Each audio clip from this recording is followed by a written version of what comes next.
Կուտակային կենսաթոշակների մասին նոր օրենքին դեմ արտահայտվող մի խումբ պատգամավորներ այսօր դիմել են Սահմանադրական դատարան վիճարկելու կառավարության կատարած փոփոխությունների սահմանադրականությունը։ Դեմ եմ քաղաքացիական շարժումն էլ իր հայտարարությամբ Սահմանադրական դատարանից պահանջում է օբյեկտիվ գնահատական Ազգային ժողովի ընդունած փոփոխությունների վերաբերյալ։ Դրանք նախաձեռնությունը համարում է աճպարարություն։ Օրենքը այնպես հապճեպ են ընդունել, այնպիսի շեշտադրումներով, որ ուղղակի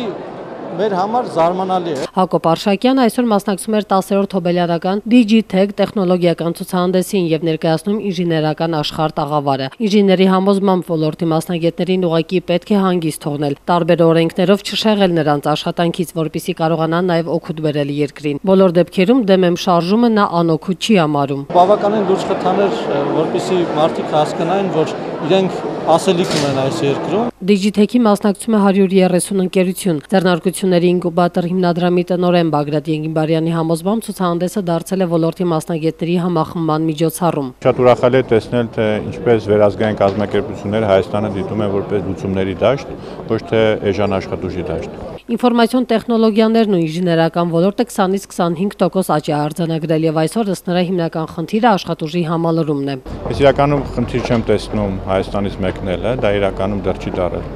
լուրջ խնդիր, որովհետեւ միջին վարձատրությունը, որը այսօր գերազանցում է 1000 ամերիկյան դոլարը,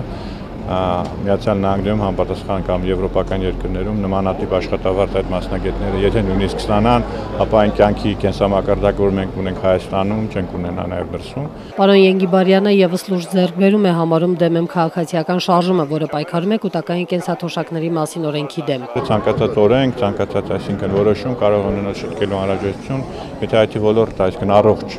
կարողանում է այդ հարցերը բարձրացնել եւ տեսնում է, որ նրանք դառնում են հասարակության նաև ակտիվ մաս։ Ինչ վերաբերում է Սահմանադրական դատարան դիմելուն, ապա Բագրատ Ենգիբարյանի կարծիքը հետևյալն է։ Այս փուլում օրինակ կգտնեի, որ ճիշտ կլիներ իրականում փորձել հասկանալ համակարգը ոնց է աշխատում, ինչ-որ ժամանակ գործին աշխատել, դրանից հետո այսինքն հասկանային արդյոք դա հակասահմանադրական է թե չէ։ Իդեպ այսօր DigiTech-ին այս 10-ամյա երեխաները մոտենում են անխտիր բոլորին ու գովազդում իդրամ համակարգը։ Այս փոքրիկը այսօր անգամ դպրոց չի գնացել։ Ով որ ամենաշատը մարդ գրանցի, մրցանակ են տալի, դրա համար եմ գրանցում սա։